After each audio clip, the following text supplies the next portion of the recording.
from ARUP Laboratories on the campus of the University of Utah. Welcome to the LabMind podcast.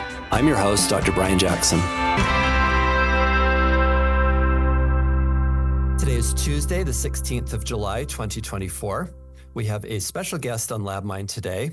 Dr. Vikas Saini is president of the Lown Institute, a think tank in Boston that advocates for a more just and caring healthcare system. So as part of our discussion today, I'm looking forward to exploring how diagnostic testing, such as laboratory testing, fits into this vision of a just and caring system. Dr. Saini is a cardiologist by background. He practiced for several decades in both a community setting at Cape Cod Hospital and then later in academia in Brigham and Women's in Boston, where he also taught on the Harvard faculty at the medical school as well as the School of Public Health. He has a deep understanding not only of the clinical side, but also the business side of healthcare, having founded both a primary care network and a medical device company prior to leading the Lown Institute. Dr. Vikas Saini, welcome to LabMind. Thank you for having me. Pleasure to be here. So I'd love to start off with your personal story. What initially motivated you to pursue a career in medicine? Well, it's an interesting question. My father was periodically nudging me to go into medicine. And so as a rebellious adolescent, I refused and told him that was never going to happen. Of course. I majored in philosophy and I studied a lot of the humanities, liberal arts, history, literature, etc. It was on a trip I took overland across Europe and to India to visit family. I took a year off from Princeton and traveled. And I remember it was a dose of reality, but really what I understood that whatever else one thought about politics or economics or anything like that, there was a kind of irreducibility to the ability of someone to take care of somebody clinically. I realized that that was never going to change, that in the exam room, I would always be able to be helping somebody. So I think that's when I started changing my mind. My father had always sort of said, well, it's honorable, it's financially secure, it's all these things. And I was like, well, that's not it. So that's kind of what changed things, though I will say that certainty I had about being able to do good, I think now, given where healthcare has evolved, warrants a certain amount of caution and care in thinking about it, because increasingly it's possible for us to not be doing the right thing. And it's a difficult challenge we face. You've been in medicine for a number of decades now. Yep. How has the practice of medicine changed over that time? I've trained in the early 80s in residency at Hopkins and then cardiology here in Boston. And I would say that in my early years, American medicine in particular was starting a slow turn that resulted in a substantial change in the conditions of work. So what I'm thinking of is primarily that while grants and grant funding was always there, it got more and more competitive. The ability to have so-called protected time, which was sacred in the academic world, became a bit harder. And more revenue was calling the shots. And that meant even in academic centers, there was a lot of pressure for productivity and a lot of pressure to actually be seeing patients and not being in the lab. Now, don't get me wrong, I'm a clinician at heart, and so there's nothing better than seeing patients. But that was one of the changes. And I think fast forward to today, and I hear from friends, colleagues, and more junior people that the level of intensity of this question of productivity and money and kind of the business side of things has gone exponential. And it's not the only cause of some of the problems with burnout, but it is almost certainly a contributor. So I trained probably about a decade after you did, roughly. I think both of us were after the 60s and 70s physician as God era, Samuel Shem, The House of God. I don't know if you ever read that. I did. I met the author. I wonder if physician culture has in some ways improved since then, as physicians have been humbled a little bit and no longer the center of the universe. But on the other hand, the pendulum swung to a point where physicians are not in control of things and are at the mercy of these corporate entities. This is a very tricky, complicated, subtle thing to talk about. There's a dimension of, I'll use your phrase, physician as God, that is not particularly new. It's ancient. It's almost at the start of human culture. When we went to a shaman or a priest or whatever, it was very much a case of the medicine man or medicine woman was the mediator between one's own mortality and fate and the gods, if you will. That level of authority has been there, and I will say continues to exist. And I think anybody who practices knows that. Of course, things have gotten very different, certainly in the last 10 to 20 years, and with the internet, with people walking in with reams of printouts from the internet. But that dimension, I don't see it as particularly wrong. But I will say that in my work, and as we've studied questions of practice style and variations in practice patterns and clinical waste and all of those things, that many have been talking about for decades, I think you get to a place where you realize that clinicians are fallible, physicians in particular, and that it's not enough to say, well, do it because I say so. We need feedback. We need an understanding, certainly of the science and the evidence, which is constantly changing and evolving, and often is, unfortunately, quite weak and biased. We also need a little more humility, particularly on the communications side. We're not really trained properly in the art, and maybe there's a science too, but the art of communication. And I mean that in terms of the combination of humility and empathy, knowledgeability, and disinterest. That is what people are looking for when they go see a doctor. So I think there's work to be done there. The corporatization has certainly aggravated all of these issues because increasingly when physicians are employed by mega operations, whether it's a nonprofit health system or a for-profit chain or whatever it is, increasingly, consciously or unconsciously, they're not entirely professionally autonomous. And that is sinking into the public. And even if it isn't yet, it will slowly start sinking in. That's not good. So I think there are a multiplicity of trends here, and finding the kind of balance and reviving some of what I would call the honorability of the profession is a challenge. And I think the other important thing I'd say about it is, and it can't simply be a rewinding of the tape, there was no golden age that we have to go back to.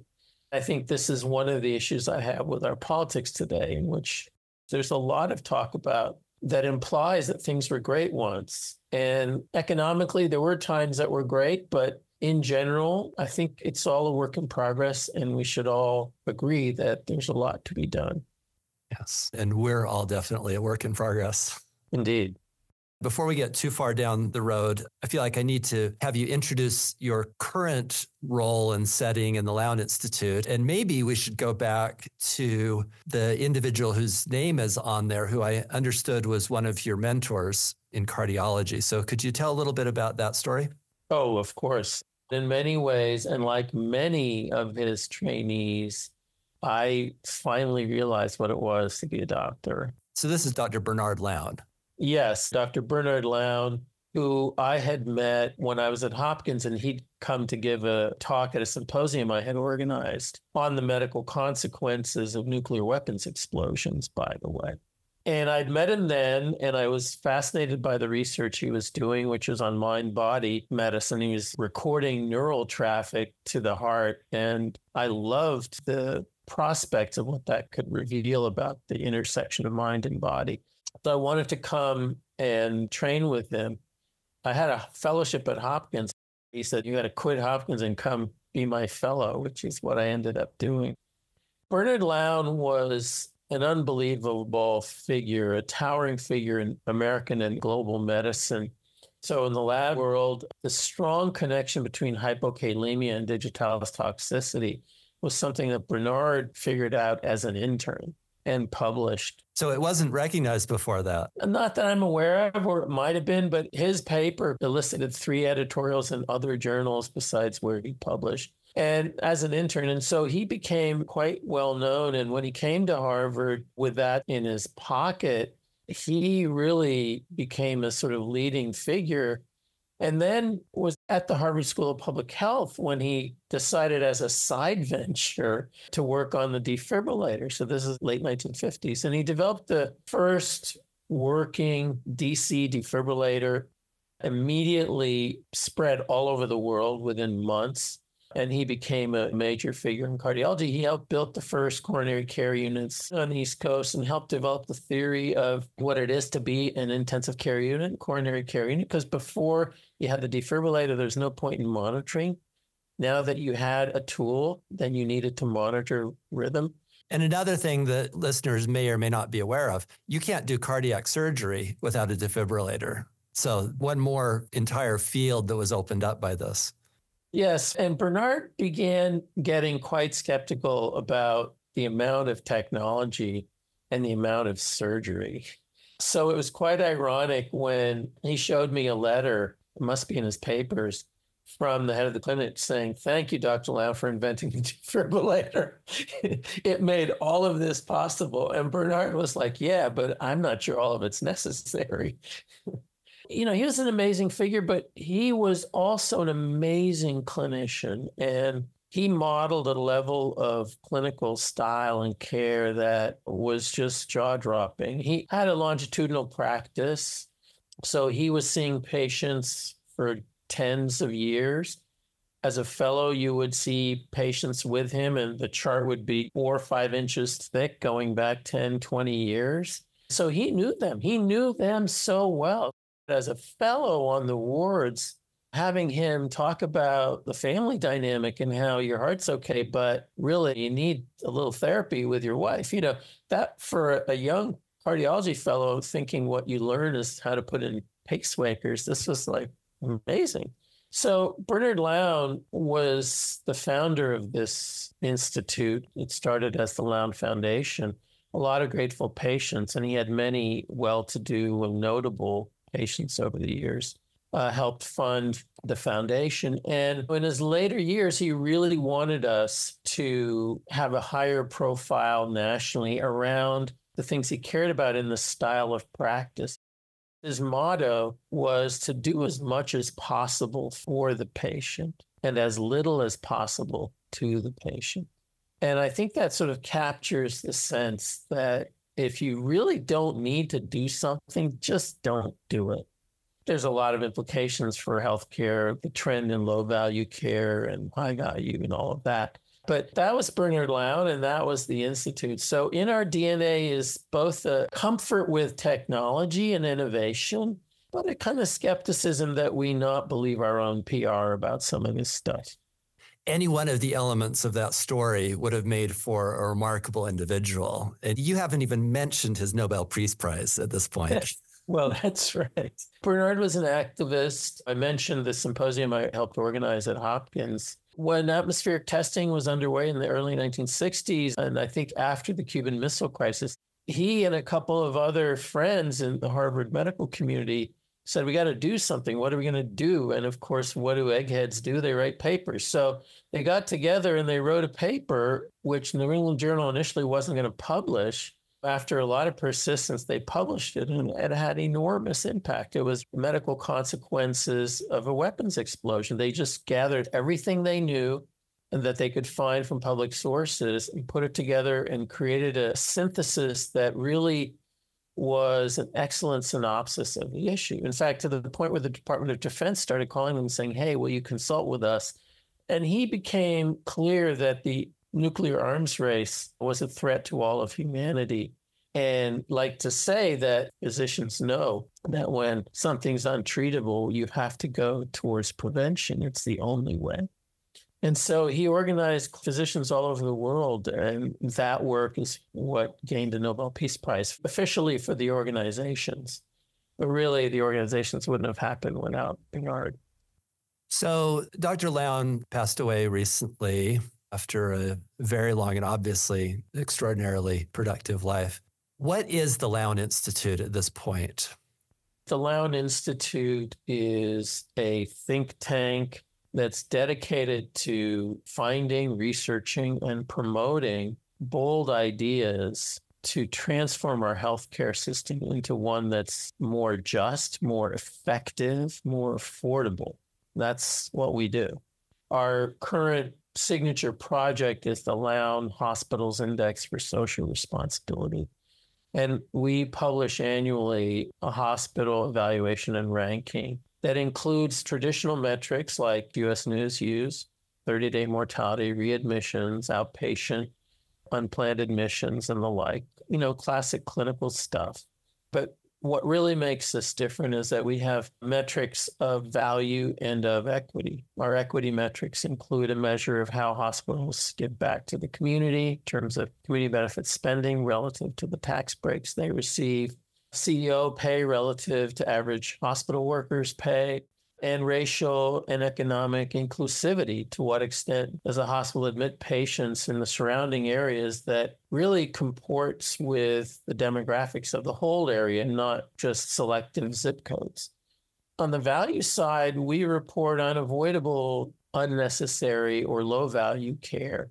We have a basket of services that we count using claims data and report out. So that's our work today.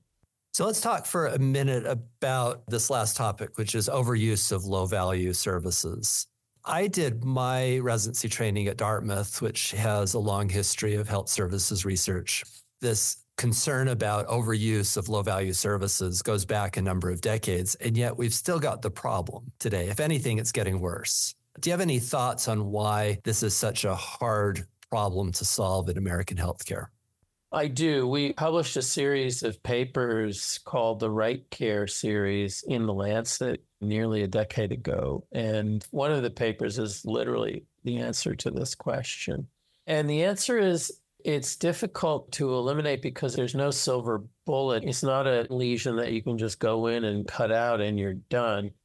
It's systemic and it's multidimensional. Solutions will also have to be systemic and multidimensional. It includes many things. Let's just start with the ones that are commonly pointed to, which are true, but I think they're often overstated. One is the fear of malpractice. Oh, I don't want to get sued, so let me order a bunch of tests. There's some truth to that, but there's a lot of evidence suggesting that's really not it, because a lot of places where there's been tort reform, where there's been no-fault legislation, rates of low-value care really don't change. That's one dimension. The patient made me do it. Yes, and there's some truth to that. But again, that may be most defensible in the ER. And one of the problems with our delivery systems, we don't have relational-based care anymore. It's hard to have the same provider like Dr. Lown for many years who really knows you and where the relationship is solid. Because when the relationship is solid and you know someone and you're a good clinician, of course, when they come to you Friday afternoon at 4:30 with a headache, if you've got a good relationship and you know what you're doing, you don't immediately have to say, okay, go get a CT scan.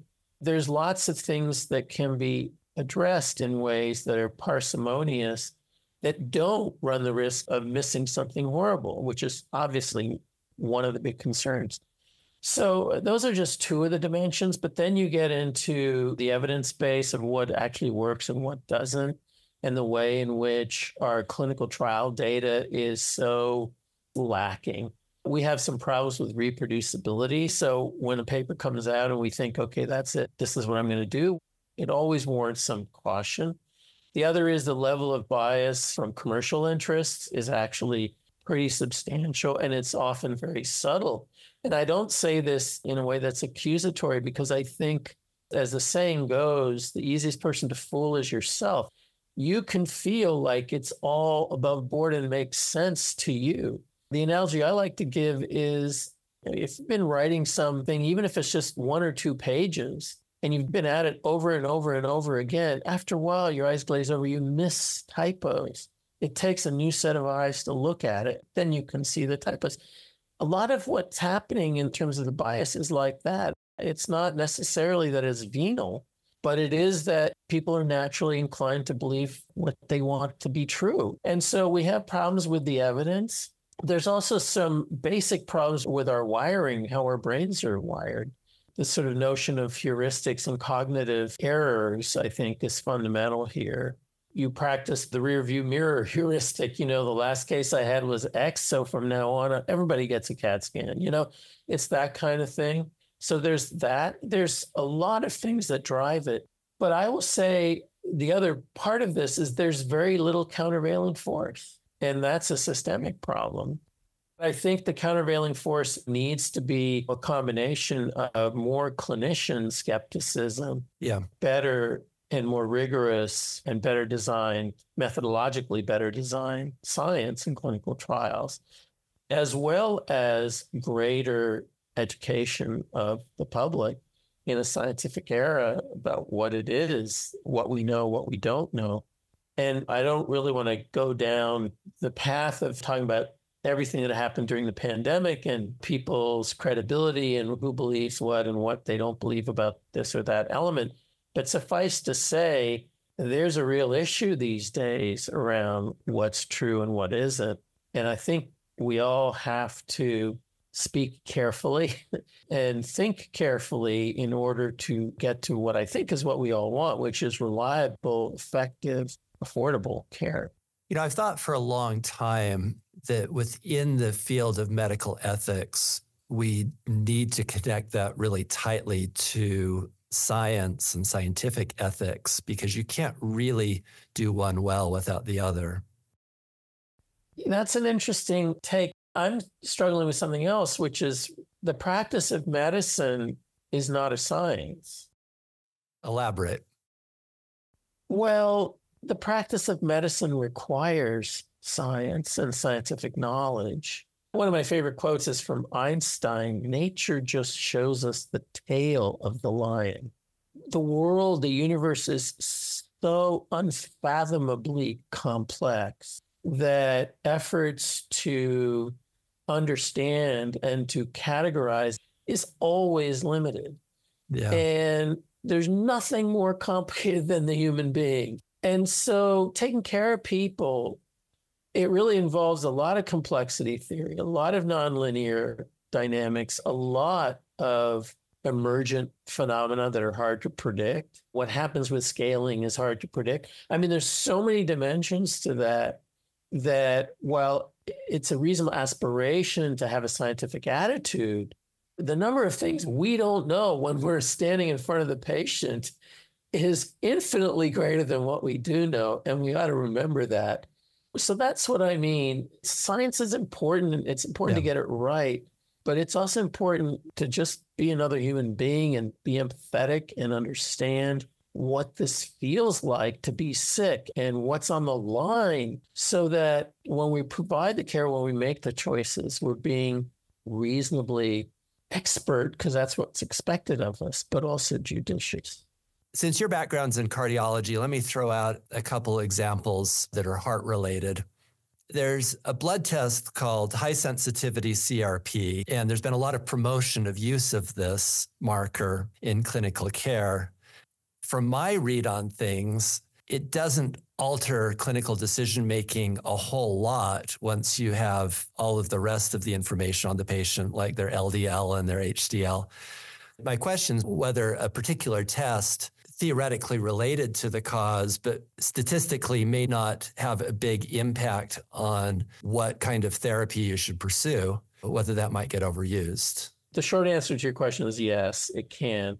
Once you have that theory that the inflammatory diathesis of the body is a major determinant of what the outcome is going to be, then you start getting these dynamics in which, oh, well, if that's true, maybe we could fix it. Maybe we could detect it. Maybe we could. And in that, the entrepreneurship of healthcare, particularly in America, then leads you to sort of find things in the hopes that this will have a dramatic impact. And let me say, as somebody who's been on the other side of that, the motivator is rare, I think, and maybe I'm naive, is rarely the money. I think the motivator is the impact you could have on the world, on thousands, if not millions of people. The money comes too, of course, with that. And so it's hard to disentangle those things. But once you go down that path, then this is, I think, the dynamic we see. And we see it in the venture community. We see it, in pharma. Once you have invested resources in a particular theory, it gets harder and harder to accept countervailing evidence. You keep going because there's got to be a pony there somewhere. That's one of the interesting dynamics here. So with regard to high sensitivity C-reactive protein, I don't know what the latest is. I haven't been following the latest. So I don't know for sure whether there's been new developments. So I'm not going to get out over my skis on that. But I will say it illustrates what we were talking about earlier, which is the level of complexity of cellular and mammalian physiology, if you will, is such that you could have an ensemble of markers and they all may track in the same way. And any one of them could be reasonably substitute for another. And the core question, like, is it causal? The only way to prove it is to drive one of them down and see the change in outcomes. So the problem is when you have umpteen markers, that means umpteen trials, and we have limited resources. So if somebody gets out in the lead with something that's plausible and then has installed base, they basically have an incumbency advantage, and then that becomes persistent. Yeah. We see that a lot in medicine. Let me give you a more egregious lab testing example. I got this one courtesy of a colleague here at ARUP who told me about her brother. So the story here is a generally healthy guy, probably in his mid-40s, has an acute episode of lower back pain. Really common presenting complaint, goes to a primary care doctor and gets the usual things that you need to manage low back pain. But on the way out of the office, the doctor hands him a lab slip. Now, this guy is an educated fellow, and he's thinking, why do I need lab tests drawn for back pain? But he's an obedient person, like many patients are, doesn't question the doctor, so he gets his blood drawn. 2 weeks later, someone at Blue Cross called him and said, we're processing your insurance claim, and there's no ICD code that would justify this $5,000 panel for heart disease risk. So the backstory is that there are a number of entrepreneurial laboratories in the United States organized around putting together proprietary bundles of markers. And heart disease risk happens to be one of the ones that gets pursued. So you've got these labs that will put 20 different tests together that are all highly correlated. I mean, obviously they include HDL and LDL, but then you throw in a troponin and a prothrombin and a bunch of other markers that's just overkill. But you put a sexy marketing name on it and a really high price tag, and then you hire salespeople and give them prescription pads with the name of the test on it and little collection kits and FedEx packets to send it directly to the lab. And the next thing you know, someone who maybe was overdue to get their LDL checked, and suddenly you've got $5,000 of just pure waste. It seems like the system's not set up well to police that kind of thing. No, it completely is not. That's what I meant by countervailing force. This is where a fee-for-service world really doesn't help things at all. There's value to having some financial incentive to drag yourself out of bed, right? There's a role for financial incentives, but I think to have them be volume-driven, it really makes this kind of thing possible. And that's before you get to the whole question of, is there a way of determining appropriateness? And how could appropriateness be baked into clinical decision-making in a way that has teeth? All I can tell you is that I haven't seen any way of doing it other than what we did. I was a founder of a primary care risk contracting network. And, when you have risk, particularly if you have global risk, and it's your dime, and if you're a clinician group that's managing that, you have enough clinical knowledge to know what's useful and what isn't. That to me feels like it's a way forward, because nobody's going to get away with ordering that kind of test to siphon money off when it's a group pool that everybody's well-being depends on it being properly and fairly spent. And this is one of the issues of the fee-for-service world. And this is true in Canada too. So my friends who are proponents of Medicare for All need to have a stronger narrative on how it won't be the kind of printing press that it is in the hands of some people, where I mean printing dollars. And so what you've described is pretty egregious, but unfortunately, American healthcare has a lot of that and enables it, and there's no penalties short of fraud. By the time it gets to fraud and the FBI is involved, from that to appropriateness, that gap is, I dare say, tens of billions of dollars, maybe hundreds of billions of dollars. And that's where the work needs to happen. But that work is clinicians, physicians, others are going to have to be a part of it. And if they're not, it'll be fixed for them by other parties. And we're not going to like that either. If overuse is one side of the coin of high healthcare costs, pricing is the other side. In the lab industry, comprehensive metabolic profile, typical chemistry panel, it's ordered frequently in a lot of different settings. Most people don't realize that it costs about $10 to run one of these things. And that's adding in the labor and your facility costs and everything else. And maybe add in another $10 to handle the blood draw and the labor associated with that. So $20 in a laboratory could break even. And yet patients are often getting charged $300 for the same panel, or their insurance company gets charged $300 and gets discounted to $200. But these are huge markups on the part of the hospital. Let me give you one more example that really blew me away. And this isn't test pricing, this is facility pricing. I was giving a lecture to our pathology residents yesterday, and one of them told me about a case of a patient who needed a whole bunch of blood work done pre-transplant. And for some reason that is not totally clear, went to the emergency room to get her blood drawn. So now you've got a $3,500 charge for a blood draw. This doesn't feel right to me. Why are healthcare prices so out of control? And there seems to be no accountability. Yeah. Those of us who talk about low value care have often been, in the US, for example, overemphasizing rates of low value care when in fact those rates are comparable in other countries. And yet total costs are not as high. And that's why Yui Reinhardt and others over the years have talked about prices. The famous papers, it's the price is stupid. And then a more recent paper updated all of that. And there's no question that pricing is higher in the United States. And when we examine how and why, I don't have a good handle on it, but I think there's some evidence suggesting that we tend towards the latest and the greatest, the newest, the most technically advanced for lots of reasons. And by and large, that tends to be the most expensive. And so there's a bias or a tilt in the entire system towards those kinds of higher technology and higher cost. And I think that's one dimension. It's not the only one, but it's one dimension. The other thing about it is there's a kind of fantasy that's at the heart of our healthcare policy. And the fantasy is that there's a market and that the market works. I always just remind you that if you want to read Adam Smith and cite Adam Smith, then read Adam Smith, where he says that a functioning market, one of the assumptions is an equality of information on both sides of the transaction. And that no one is in a position to exploit others unfairly. Yes. And so I would say that this idea, it's so out of touch with the reality that I don't even believe anybody believes it. I think it's become a mantra. It's become a kind of religious genuflection. Oh, market forces. But there ain't none that I can see. There's consolidation. There's increasing monopolization. Prices are rising.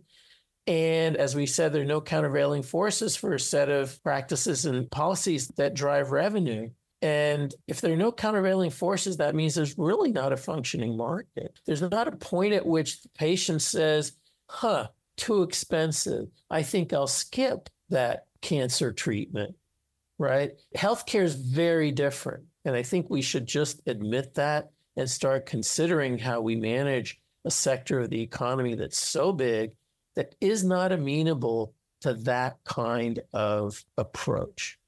It's very different when you get to commodity level work, when you have 5 different versions of an EKG machine or EKG electrodes or something like that. That's different, where there's a purchaser and there's a competition. I get that. But a big part of what drives healthcare costs is in the encounter and in the billing, and there's no market there. People are able to charge simply because they're able to charge. Absolutely. And the guy who figured that out the most, we all love to hate, Martin Shkreli. We've named an award after him for profiteering and greed. But in fact, what he did wasn't illegal. He quadrupled or quintupled the price of, was it Daraprim? It was one of the medicines. Yeah, Daraprim. Yeah. Yeah. So for listeners who have not listened to the Lown Institute's episodes on the annual Shkreli Award, you need to do that. It's eye-opening, and it's one of my favorite parts of the Lown Institute. Well, on that depressing note, which I can't disagree with anything you said, let me ask you a closing question, which is there anything in American healthcare that gives you optimism these days? And if so, what might that be? My source of optimism is really that there is no escaping the kind of human condition. And if there's no escaping the human condition, it means that those of us who deal as part of our daily life and work with human beings who are ill or who need help or whatever, there's really no escaping the dilemmas we've talked about. And when there's no escape, then solutions will be found and have to be found. So it's not as rosy as I might like to say, but that is my source of optimism, because people are fundamentally trying to do the right thing and figure it out. And it's not working. And more people understand it's not working. And that is going to drive the change. I think the missing ingredient, and it's true across the board in our society, but the missing ingredient in discussions about healthcare and what's wrong, right? The list of what's wrong is endless. And since I left practice and just started doing this full time, the number of books and articles coming out about how everything's going to hell in a handbasket, they're proliferating. I can't keep up. I keep getting sent books to write and review and all this. I can't keep up. So lots of people are discovering, oh my God, things are not great. But really, at the end of the day, the public, not as patients in the exam room, but as citizens who think about the healthcare and the policies that affect them, that is the sleeping giant. And I would suggest that physicians' professional autonomy is only going to be revived in partnership with communities, and only the autonomy that will serve communities, not the autonomy to do whatever they want. I think those days are just gone. You have to choose, is your Lord and Master going to be a mega billion-dollar corporation, or is your Lord and Master going to be your local community? Obviously, nobody wants the feds practicing healthcare, but nobody wants Amazon practicing healthcare. Sorry, Jeff, but I don't think so. I totally agree with you. I think the sleeping giant has to be awakened and figuring out how, and do it in a way that is actually thoughtful and doesn't just trigger mayhem and disinformation. And once that starts getting some traction, we'll start seeing change, and it'll probably accelerate. And just to say, I'm not a Luddite. I actually think a lot of the oncoming technology is going to help that, but not by itself, not without the input of patients, communities, families. AI by itself ain't going to do it, but it could become an enabler of the empowerment of communities for the healthcare they want. Dr. Vikas Saini, thank you so much for being on LabMind today. Thank you for having me. It was a pleasure. LabMind is sponsored by ARUP Laboratories, a not-for-profit enterprise of the University of Utah and its Department of Pathology. Our producer is Cherie Peterson, with audio engineering by Isaac Acosta Alvarez. You can also find other LabMind episodes at arup.utah.edu, along with an extensive video lecture library providing free CME and CE credits for medical and laboratory professionals. Subscribe to LabMind on Apple Podcasts, Spotify, or your other favorite podcast app, and please leave a rating and review in order to help others find the podcast.